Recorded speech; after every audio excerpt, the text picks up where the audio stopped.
Sometimes we need to change the rotary encoder. This is the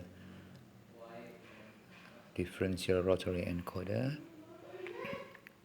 with 5-volt input, and we need to change the pulse and direction to 24 volts. And this is the interface. Every time I change the direction of the rotary encoder, this LED will turn on and turn off respectively.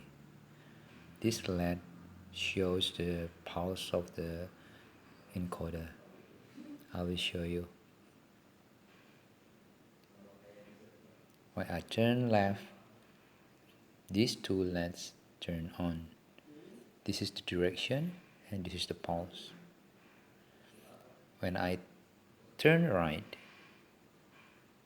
the first LED turns off, and this is still the pulse.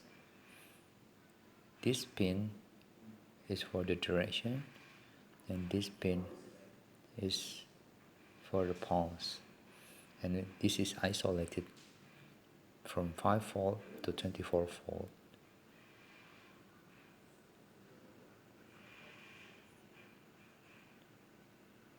The frequency, the maximum frequency can be 10 megabits per second.